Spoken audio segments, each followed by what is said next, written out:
अभी इसी वक्त, नहीं तो पक्का गर्लफ्रेंड नहीं पटेगी। सिंगल मरोगे तुम, सिंगल।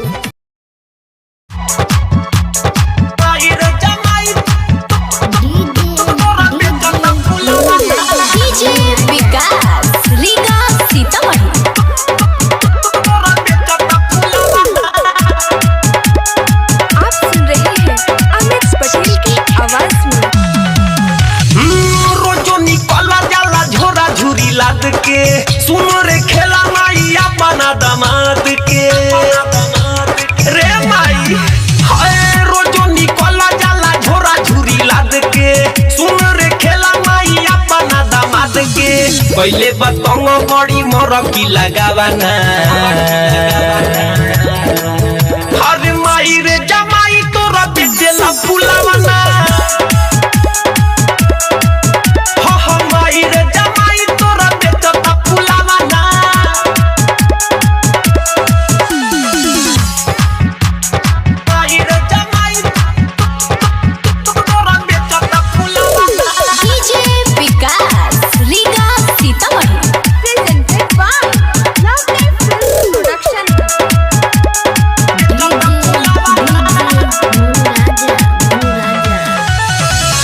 जो जाब करे छोड़ी नौकरी सरकारी बोली तबे वेला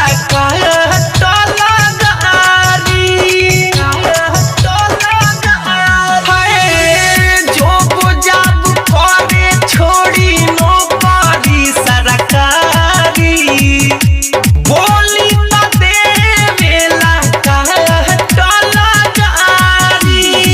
बुझेला हमारा नामा नामा के भावना। हर माई रे जमाई तोरा बेटा सब फुलावाना।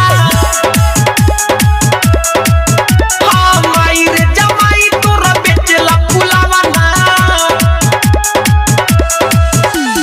डीजे विकास रीगा सीतामढ़ी। तोरा बेटा फुलावाना। आप सुन रहे हैं अमित पटेल की आवाज में। बेर बेर हमारा के करे परेशान रे कोई हाली कोई लसपान के दुकान रे बड़ अति कइले बा। हाय बेरी बेरी हमारा के करे परेशान रे कोई हाली कोई लसपान के दुकान रे खाए के रोटी बना जोरे के बलावाना। हर माई रे जमाई तोरा बेचेला फुलावाना।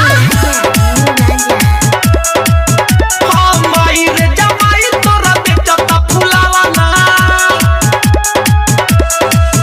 हाय रोजो निकला जाला झोरा झुरी लाद के। सुन रे खेला माइया बना दमाद के। पहले बतंग बड़ी मरकी लगावाना।